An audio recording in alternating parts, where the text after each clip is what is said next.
Sir मेरा सिर्फ इतना सा कहना है, मैं थोड़ा सा करेक्शन कर दूं सर, थोड़ा सा करेक्शन कर दूं सर, थोड़ा सा करेक्शन कर दूं। एग्जिट पोल हमारा नहीं है, जिसका भी है सर, सबका एग्जिट पोल हम दिखा रहे हैं और एक एक चैनल, एक एक एजेंसी का एग्जिट पोल आपके सामने रख रहे हैं, नाम बता के रख रहे हैं।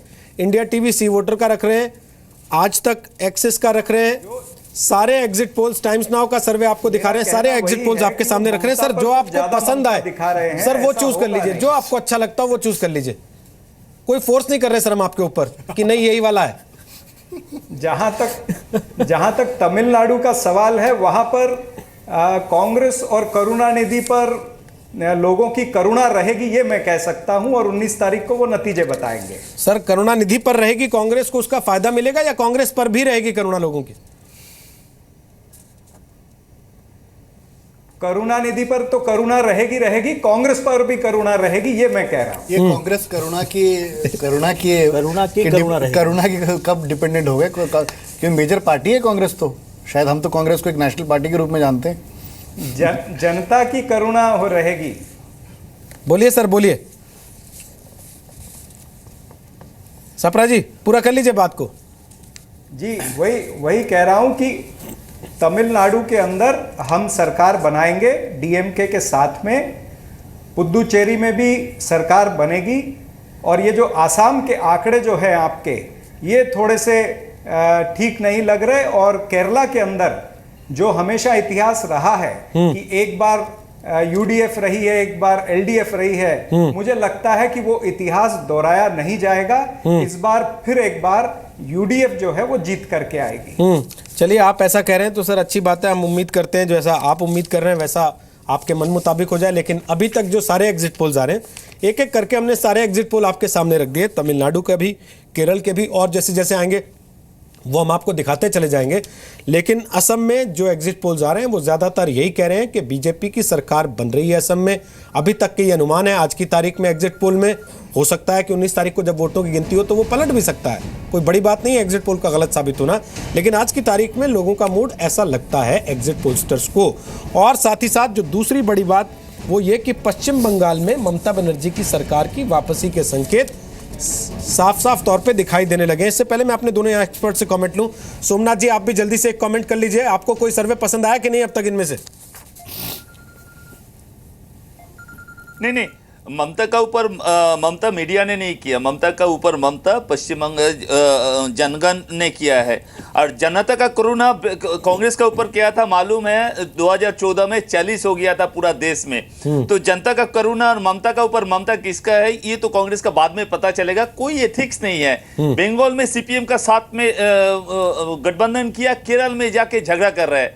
ये कोई एक पार्टी ऐसा नेशनल, एक पार्टी को ऐसा हालत होगा जहां पर देखिए किसी का ना किसी का साथ जोट करना पड़ रहा है, कहां पर भी सिंगल इलेक्शन नहीं लड़ रहा है। इसका मतलब ये भी अभी रीजनल पार्टी का साथ ही देकर अपना जो पार्टी ऑफिस में बत्ती जलाना, चेयर रखने का काम करेगा, और क्या नहीं। मैं पहले से बता रहा था, पश्चिम बंगाल में सीपीएम और कांग्रेस में जो जोट किया वो मुख्यमंत्री होने के लिए नहीं किया। वो लोग सिर्फ अपना पार्टी ऑफिस खुलने के लिए आदमी चाहिए, चटाई बिछाने के लिए आदमी चाहिए, बत्ती जलाने की चाहिए, इसीलिए कुछ सीट चाहिए, ये सीटों के लिए ये लोग किया। इन लोगों को पता ही था ममता बनर्जी सीएम होगा, क्यों बंगाल का पब्लिक ये कांग्रेस को भी देख लिया, ये सीपीएम को भी देख लिया। तो इसमें ये ममता का ऊपर ममता मीडिया का नहीं, पश्चिम बंगाल में ममता बनर्जी जो काम किया, ममता बनर्जी है पश्चिम बंगाल का।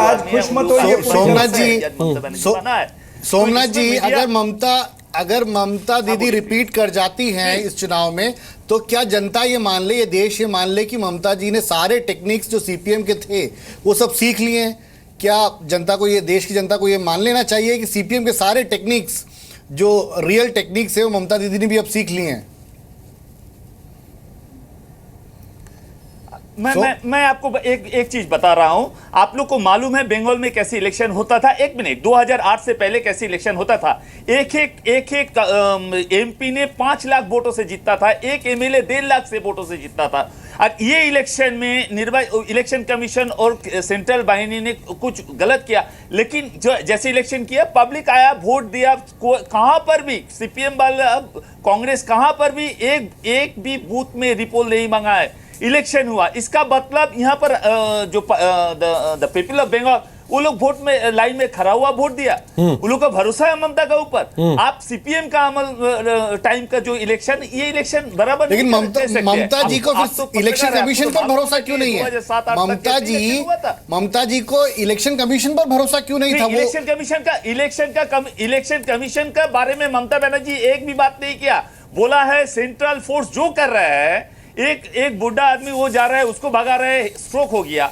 जो हैंडीकैप है उसको ऊपर लाठी मार रहा है, वोटर जो है उसके ऊपर लाठी चला रहा है। ये इसका खिलाफ ही था ममता बनर्जी निर्वाचन कमीशन का 37 ऑफिसर उन लोगों को बदली कर दिया। ममता बनर्जी ने कुछ बोला वहां पर, सिर्फ एक ही बोला है, ये सही नहीं हो रहा है। 7 दफा 8 दफा इलेक्शन जो बीजेपी वाले ने बोल रहा है, सीपीएम वाले ने बोल रहा है, ऑब्जेक्शन जना रहा है, एक ऑफिसर के बदल कर रहा है, इसका खिलाफ बोल रहा था। एक भी निर्वाचन कमीशन एक भी बात ममता बनर्जी और शासक दल जो है टीएमसी का बात नहीं सुना। जो भी सुना है बीजेपी नहीं तो सीपीएम नहीं तो कांग्रेस का, इसी का खिलाफ था हम लोगों ने, और कुछ नहीं। ठीक, हम ब्रेक पर जाएं, उसके पहले अमन सिन्हा आप कमेंट कीजिए जल्दी से, फिर मैं सुमन जी से कमेंट लूंगा ब्रेक के बाद। बोलिए। नहीं रोहित जी, ये इस तरह से जो बेबुनियाद आरोप हमारे मित्र लगा रहे हैं सेंट्रल फोर्सेस पे, वो उचित नहीं है। और जो रुझान है अगर उनके पक्ष में है, वो उससे प्रसन्न है, ये अच्छी बात है, पर उसका मतलब ये नहीं कि किसी पे भी वो वाइल्ड बेसलेस एलिगेशन लगा दें। और जहाँ तक पश्चिम बंगाल का सवाल है, मैं ये ज़रूर कह सकता हूँ कि भाजपा की स्थिति in terms of vote share and in terms of number of seats दोनों में रिमार्केबल इंप्रूवमेंट होगा पिछले असेंबली इलेक्शन के कंपैरिजन में, अगर आप देखेंगे तो। चलिए, दो बड़ी बातें, ममता बनर्जी की धमाकेदार वापसी हो सकती है और कांग्रेस के हाथ से एक और राज्य निकलने के संकेत दिखाई दे रहे हैं। असम में एग्जिट पोल्स बता रहे हैं कि बीजेपी की सरकार हो सकती है। इसका मतलब क्या होगा?